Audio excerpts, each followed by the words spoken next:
finding the right foster family. Tell me what all has been done to find the children. Next to the deepening mystery of two little boys who vanished from their own backyard in a small California town. Today we have a beautiful guest, Mama Jazzy, and she's an upcoming YouTuber. I'm going to let her have a time to explain what she does and who she is. I have her introduce herself. But today our topic is about the California City Boys, Orwin and Orrin West, who've been missing for 63 days now from California City. So before we go any further, I would like to introduce our beautiful guest, Miss Mama Jazzy. How you doing today, Miss Mama Jazzy? I'm doing good. How's everyone doing out there? My name is Mama Jazzy. I am a preschool teacher. We just call it EHS. I in-home schools before the corona, and I go to their homes. And I start them when they're 6 weeks on until they turn 3, and then we transition them to Head Start. So I am an upcoming YouTuber. I am just going to be reading books and speaking on a little bit of history and just having a little fun. So all you YouTube listeners, if you want your child to listen to a book before they go to bed, you want them to wind down anytime, I will be up and coming. I will let you know when. Perfect. So I'm excited about your YouTube channel because, you know, a lot of times you're so busy, you're working, and, you know, you don't have time, and technology is so beautiful now. You could put on a video, you can go to YouTube, upload your channel, you know, go subscribe to you, play the different books that you read for story time, and I think that's just awesome. We need a lot more people out there doing things like that, so commend you on that. So we're going to get started, guys. We're going to hop right into it. And we're going to start talking about Orrin West. So I want to get Mama Jazzy's thoughts about the case. What do you think that's going on in the case and how they've been handling everything to you? What do you think about the case so far? From the bits and pieces that I have put together, I really don't think they're doing all that they can do. I think, first of all, the Amber Alert was not worldwide.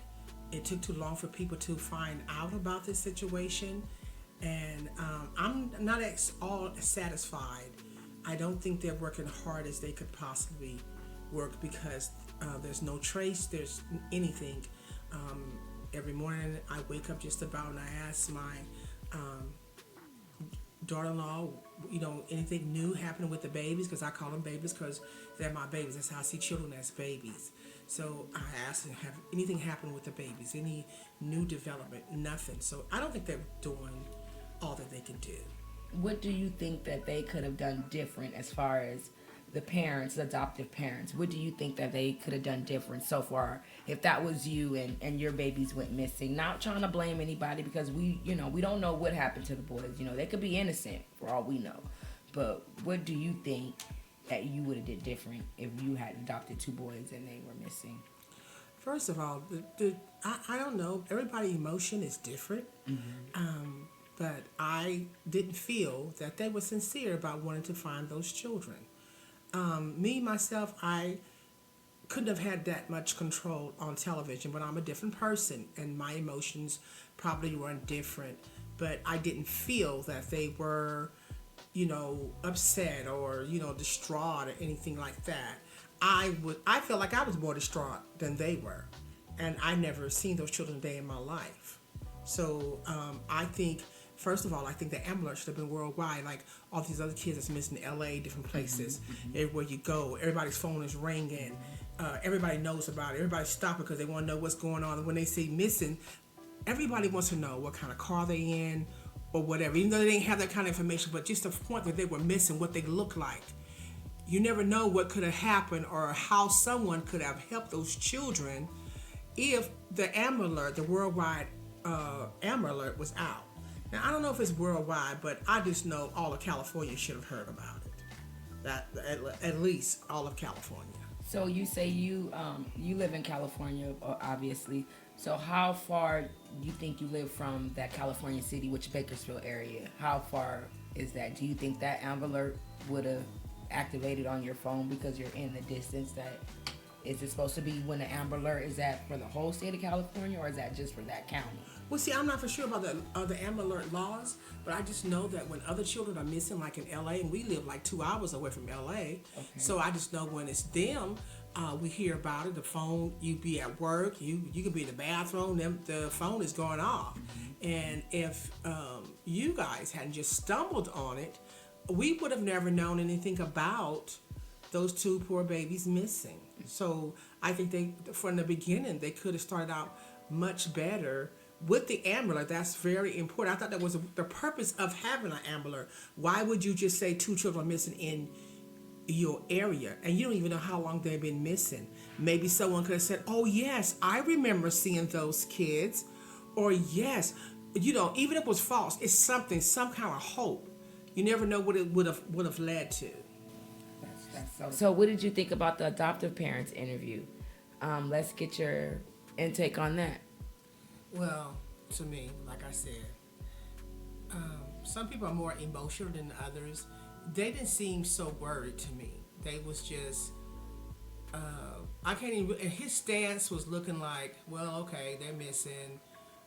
Hers was to me the same.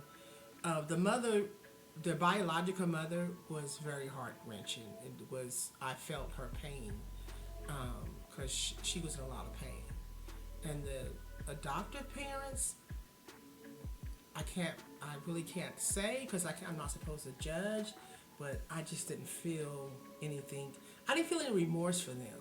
They just knew 2 children was missing, and that was it. Did you feel like they were in trouble, or they just felt aggravated, they didn't want to talk about it, or? They saying that they told them to stay in the house, not to come out. I don't know why the police would tell them that, unless they're scared for their safety or something, because the phones ring wherever you go. If you go outside, the phone is going to ring.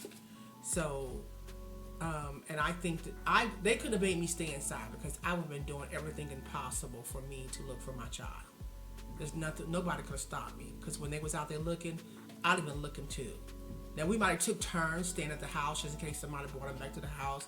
I go out one time, he go out one time, but I'm not going to sit in the house. Yeah, I agree with that. I said the same thing, that if that was me, it was no way they would make me stay in the house. I would be driving down the street, going door to door, me and my dog Chalk, that we found out. And another thing they found out about the case, when we first were watching the case and we heard about the case, they were saying that the boys were in the backyard playing with Chalk. And then we found out that Chalk was a dog.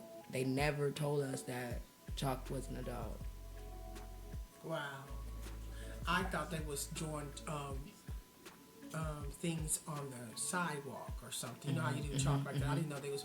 But my thing is, here's another thing. This is just me, because I am a preschool teacher. I am very cautious. Why would you be outside, I don't care how gated it is, and go all the way inside and leave 2 children out, whether the gate is closed or not? When I come in, they have to come in too, because of their age. Now, if they're 8, 9 years old, that's different. You might let them go ahead and go outside and play. But if I'm coming in, and they never said how long they were going to stay in, had they planned, how long did they stay in there?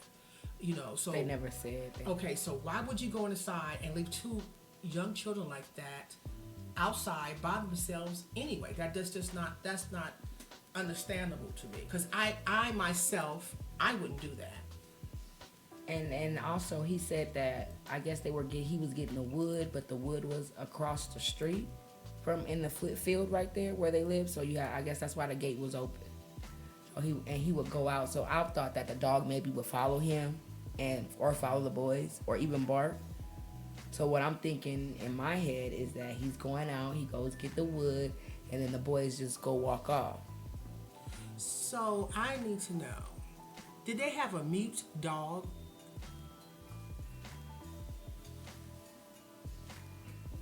That's a very good point, because because some dogs don't bark. Well, because when dogs bark, because we have 2 dogs, and if they move, somebody move, they are barking. So I just want to know, was the dog mute? Because dogs get excited when other people, come into the vicinity or something. So I'm not understanding. All right, and so next on part 2, we're going to cut this because I don't want this video to be too long, guys. So we're going to cut this video, and we're going to do a part 2 to this video. But we're going to ask Mama Jazzy, we're going to get some of her parenting advice, and we're going to get a little bit more of her background and what she does, and let her give her experience as a mom and give you guys some experience out there. Just things to keep your kids safe. And even if you don't have kids, your nieces and nephews, and just watching out for other people's kids. All right. Well, Miss Jazzy, I want you guys to, Miss Jazzy, I really appreciate you. We're going to come back with a part 2. Thank you. Thank you for having me. I'm looking forward to part 2. Okay, so you guys make sure you like, subscribe. It really helps my channel. We're also giving away free t-shirts for Where Are the Boys. We don't, I don't want to charge for the t-shirts. Everybody's asking me, where can I buy the t-shirts? Are you selling the t-shirts? Just like, subscribe, and share the video. And I'm picking randomly people that leave a comment, and you will win a t-shirt. Thank you. I'll see you on part 2.